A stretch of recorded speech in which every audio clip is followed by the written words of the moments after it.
Pakistan's Islamabad High Court has issued a stay order on former Prime Minister and PTI chief Imran Khan's indictment in the Toshakhana gift case. Imran Khan was indicted in the Toshakhana case on Wednesday. The decision came one day after he was arrested in the al-qadir trust case from the Islamabad High Court premises. Twitter CEO Elon Musk has said that he found a new chief executive for the social media platform. However, he did not name his replacement. Musk added he will transition to being executive chair, CTO, overseeing product software and system ops. According to media reports, Comcast NBC Universal executive Linda Yaccarino is the front-runner for the job. Sudan's warring factions have committed to protect civilians and the movement of humanitarian aid. This news came early this morning. However, the two sides did not agree to a ceasefire and remain far from a permanent peace. The army and the Rapid Support Forces paramilitary group say they will schedule subsequent expanded discussions to achieve a permanent cessation of hostilities. Previous ceasefire agreements have been repeatedly violated, leaving civilians to navigate a terrifying landscape of chaos and bombardment. Ukrainian President Volodymyr Zelensky has approved a plan to reform the country's criminal and law enforcement systems. It's a key element in Ukraine's plans to secure quick membership of the European Union. The EU says an end to endemic corruption, upgrades to legislation, and improvements to the judiciary are essential for Ukraine's EU bid. Membership applications for the EU normally take years to process. The US ambassador to South Africa has accused the country of providing weapons and ammunition to Russia. US claims weapons are being sent through a cargo ship linked to a sanctioned company. According to the US, the ship docked secretly at a naval base near the city of Cape Town in December. If South Africa is found sending weapons to Russia, it will likely jeopardize its relationship with the US. British Defence Secretary Ben Wallace has said that the UK is sending Ukraine long-range cruise missiles to help push back Russian forces. It's the first known shipment of the weaponry that Kyiv has long sought from its allies. Britain is donating Storm Shadow missiles. The missiles have a range of more than 250 kilometers. Wallace added that the missiles are now going into the country or are in the country itself. The US and China agreed to put the spy balloon row behind them during 2 days of talks between top officials in Austria. The White House announced that the US National Security Advisor Jake Sullivan and China's top diplomat Wang Yi met on Wednesday and Thursday in Vienna. The two top officials discussed a range of topics, including Russia's invasion of Ukraine and China-Taiwan issues. A debt limit meeting between US President Joe Biden and top lawmakers that had been scheduled for Friday has been postponed.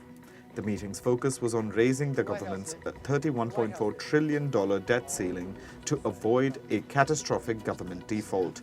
The US Treasury Department has warned that the country could default on payments as soon as June 1st. This could happen if lawmakers are unable to strike an agreement to raise the debt ceiling. Hundreds of migrants crossed the Rio Bravo River from Mexico to the US on Thursday. They fear that the process to enter the North American country will be much harder after the end of the law known as Title 42. Title 42 was implemented in March 2020 at the start of the COVID-19 pandemic.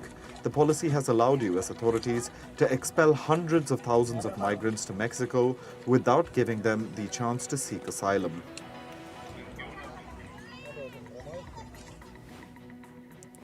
The man who killed a homeless person on May 1st is set to be arrested on Friday. He put the homeless man in a chokehold on the New York City subway. The former US Marine will be arraigned on a charge of manslaughter. An attorney for the deceased family said that the attacker's actions on the train and his words show that he needs to be in prison. A Turkish presidential candidate, Muharrem Ince, withdrew from the race yesterday. This is after the release of a purported sex tape.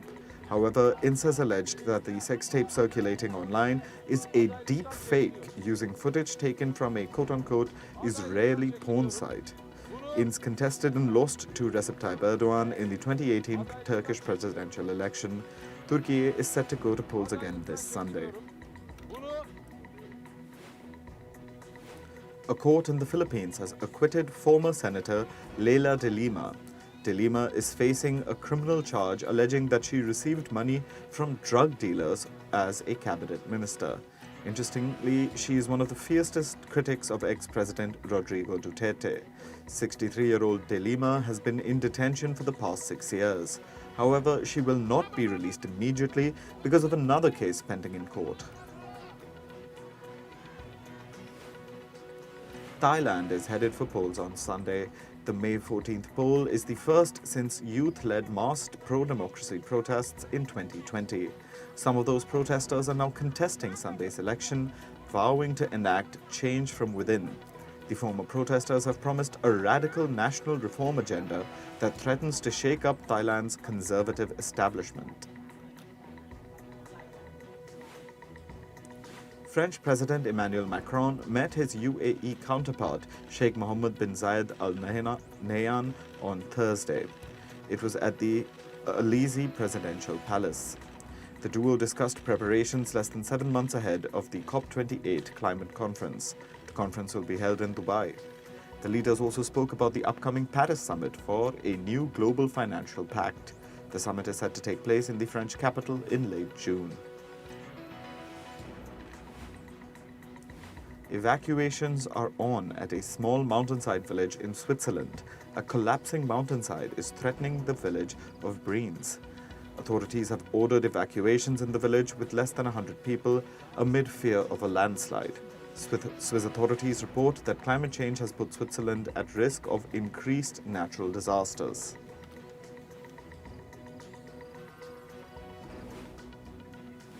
A 5.2 magnitude earthquake has left several injured in Japan's Tokyo Bay area. The Chiba prefecture and downtown Tokyo were also affected by the earthquake. Nearly 3,000 elevators stopped working and building windows developed cracks after the natural disaster. However, no casualties were reported. US President Joe Biden has announced sweeping curbs on planet-warming emissions from the country's power stations. The plans would target fossil fuel electricity production. Gas and coal-fired plants will be encouraged to meet tighter emission reduction standards. The policy is in line with Biden's pledge to halve US emissions by 2030 compared to 2005 levels. The Spanish government has approved over $2.5 billion in aid for farmers to cope with drought. The measures will help farmers maintain production and avoid food shortages. The funds will also be directed towards increasing the availability of water. Spain is currently facing its hottest and driest April on record.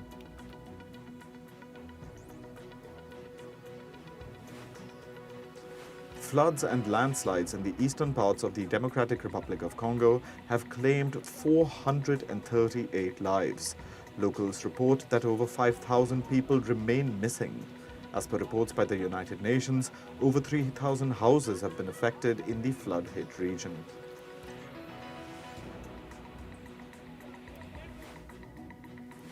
The Australian government has approved a new coal mine for the first time since it came to power last year. The mine is expected to produce about 500,000 tons of metallurgical coal in the next 5 years. This is coal that's used in the production of steel. However, scientists and climate campaigners have warned that any new fossil fuel projects are not compatible with global climate goals. Shares of US lender PacWest Bancorp tanked 23%. This was after the bank said that its deposits had declined. Reports say that PacWest's deposits fell by $1.5 million last week. This was equivalent to 9.5% of its deposits. Deposits in the bank had fallen after reports said it was exploring financial options, including a potential sale.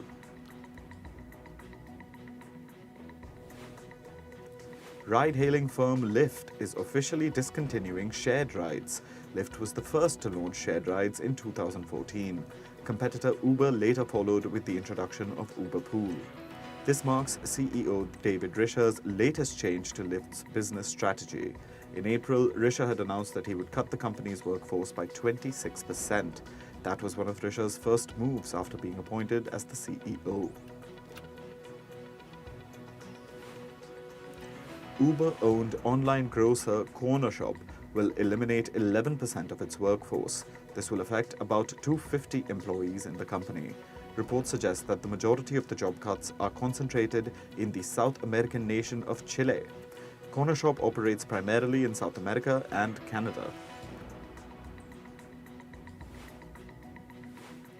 Exercise equipment maker Peloton has voluntarily recalled 2.2 million exercise bikes. The bikes are being recalled due to a risk of injuries arising from a seat-related issue.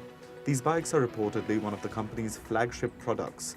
The voluntary recall piles on more pressure on the brand as demand for its products continue to wane.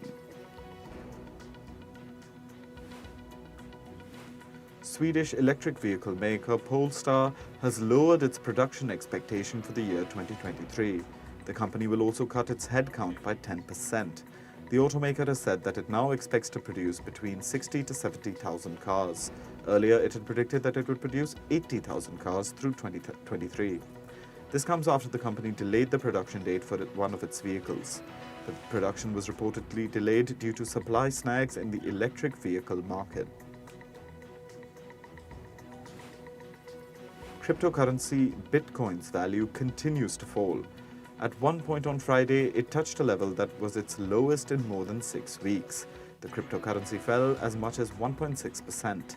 Various factors have led to the fall in the value of cryptocurrencies. Reports say that a crackdown by US regulators has snapped sentiment in the crypto sector. Social media giant Meta has become the latest tech firm to join the generative AI tool race. The company has said that it will begin testing AI-powered ad tools. These tools will be able to generate image backgrounds from text commands.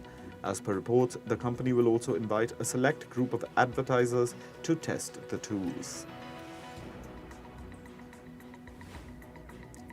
Twitter has released its encrypted messaging service to all its verified users. This means all Twitter Blue subscribers get that feature. Twitter Blue is the company's paid subscription service. It offers a wide range of options, including a blue tick verification badge. Reports suggest that as of now, encryption is limited to personal messages. It's not compatible with group messages. Microsoft will defend its plan to acquire gaming company Activision Blizzard in a US court. Last year, Microsoft had proposed the acquisition of the Call of Duty maker for $69 billion. The hearing comes out of a private antitrust lawsuit brought in the San Francisco federal court. It was brought by a group of video gamers. They believe that the deal should be stopped as it could harm industry competition. US Republican lawmakers have raised concerns over the social media app TikTok. This comes over reports that said TikTok had censored an account that posted content from a film about Jimmy Lai. Jimmy Lai is a businessman who supported Hong Kong's pro-democracy movement. Following this, the lawmakers have asked for additional information about TikTok's content moderation policy. Moving on to sports, Indian shooters Sarabjot Singh and T.S. Divya won the mixed team gold at the World Cup. The Shooting World Cup is being held in Azerbaijan's capital city, Baku. The Indian duo won 16-14 in the finals in the 10-meter air pistol event. This was India's second medal at the World Cup. Earlier, Rhythm Sangwan won a bronze in the 10-meter air pistol. In cricket, Rajasthan Royals thrashed Kolkata Knight Riders by 9 wickets in yesterday's IPL match. The match was played at Kolkata's Eden Gardens. Hosts Kolkata batted first and scored 149 runs in their 20 overs. Rajasthan's Yashasvi Jaiswal and captain Sanju Samson remained unbeaten during the chase. The visitors reached the target of 150 runs in just 13 overs. Jaiswal was awarded the man of the match for an unbeaten knock of 98 runs in 47 balls. Rajasthan Royals' leg spinner Yuzvendra Chahal also became the highest wicket taker in IPL history. His record-breaking feat came against Kolkata Knight Riders. Chahal was tied with Dwayne Bravo on 183 IPL wickets. The 32-year-old set the new record after dismissing Kolkata's captain Nitish Rana in yesterday's match. Chahal claimed 4 wickets for 25 runs against KKR, taking his IPL wicket tally to 187. Some more good news for Rajasthan Royals fans. Rajasthan opener Yashasvi Jaiswal set a new record for the fastest 50 in the IPL. Jaiswal came out guns blazing and scored his 50 in just 13 balls. He broke the previous record held by KL Rahul and Pat Cummins for their 14-ball 50s. Jaiswal went on to smash an unbeaten 98 runs to take his side to the massive 9-wicket win over Kolkata. In football, Lionel Messi returns to the Paris Saint-Germain playing 11 squad. Messi will return to the field as PSG host Ajaccio on Saturday in the Ligue 1. Messi was suspended from the team after making an unauthorized trip to Saudi Arabia. After apologizing to his team, the Argentine footballer was allowed back into the squad. After playing for PSG for the last 2 years, Messi is likely to join Saudi Arabian side Al Hilal in the upcoming season. Hosts AS Roma grabbed a 1-0 lead over Bayer Leverkusen in the Europa League semi-finals first leg. 20-year-old Eduardo Bove scored on a rebound in the 63rd minute. Roma is looking to win back-to-back European titles under head coach Jose Mourinho. Last year, they won the inaugural UEFA Europa Conference League. The club will travel to Leverkusen next week for the return leg of the semi-final. Hosts Juventus salvaged a 1-1 draw against Sevilla in the first leg of the Europa League semis. Sevilla dominated the hosts throughout the game despite heavy rain and the pressure of a packed Juventus stadium. Youssef Ensiri scored with a tidy finish from close range in the 26th minute, giving Sevilla the lead. Juventus recorded their first shot on target only in the 65th minute. Federico Gatti scored the equalizer from a header 7 minutes into added time to earn Juventus a draw in the first leg. In tennis, Sofia Kenin shocked world number 2 Aryna Sabalenka at the Italian Open. The American beat the Belarusian 7-6, 6-2 in a high-octane second-round match. Sabalenka wobbled through the match and squandered 3 chances to break Kenin's serve. The players traded volleys, but Kenin sailed through following unforced errors by Sabalenka. The world number 2's shock defeat comes a week after she won the Madrid Open. In basketball, Golden State Warriors beat Los Angeles Lakers in Game 5 to keep their season alive. Stephen Curry had 27 points and 8 assists as Warriors beat Lakers 121-106. Lakers will host the Warriors for Game 6. The Lakers have been undefeated when playing at home during this year's postseason. The Boston Celtics beat Philadelphia 76ers 95-86 to tie the series, forcing Game 7. The Celtics came out with high intensity and had a 16-point lead by the second quarter. Jason Tatum scored 19 points with 9 rebounds and 6 assists to secure the win for the Celtics. Actor Jamie Foxx's family has assured fans that his condition is improving, but as per reports, they're preparing for the worst. Foxx has been hospitalized for over a month after a medical complication while shooting for a film in Atlanta in the US. He had posted a health update on his social media a few weeks ago. Actor Michael J. Fox will be honored with the Museum of the Moving Image Lifetime Achievement Award. Fox is being recognized for his contribution to film and television in a career spanning 4 decades.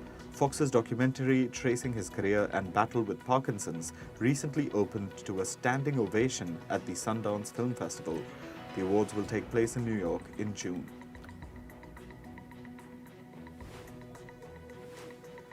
Actor Charlize Theron has slammed anti-drag legislations in the US. She took part in the Drag Isn't Dangerous telethon to show support to drag queens. During the show, she called the policies stupid. Anti-drag bills have moved forward in the states of Tennessee, Kentucky, and Montana. These bills seek to ban drag performances in public. Actors John Travolta and Katherine Heigl are set to star in an upcoming rom-com titled That's Amore. The film will be introduced to international buyers at the Cannes Film Festival. The film's production will begin in August this year. Season 2 of the drama series The Last of Us has been affected by the ongoing Writers Guild of America strike. The casting for the show has been put on hold. Previously, during auditions, the actors were made to read from the video game on which the show is based, as no script was ready. Show creators are hoping to begin shooting next year in Vancouver, in Canada.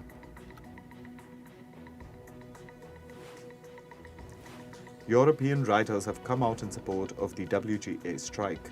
They staged a protest outside the Motion Picture Association of America's European headquarters in Brussels. The protest was organized by the Federation of Screenwriters in Europe. The federation represents unions from Britain, France, and Italy, among other European nations. The dates for the Sundance Film Festival 2024 have been announced. The festival will be held between the 18th and 28th of January next year. The 40th anniversary edition will take place in Utah in the United States. Submissions for the festival have also opened.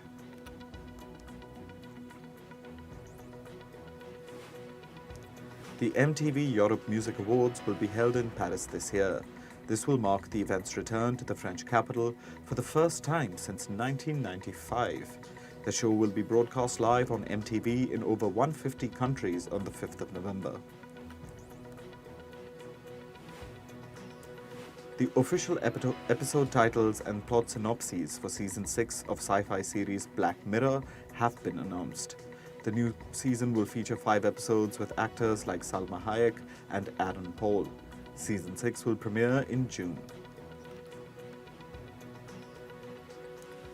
The 58th edition of the Academy of Country Music Awards 2023 took place in the US last evening. Singer Chris Stapleton was awarded the top prize of Entertainer of the Year. Meanwhile, singer Ed Sheeran made his debut with a duet with Luke Combs. The musicians sang Life Goes On from Sheeran's latest album.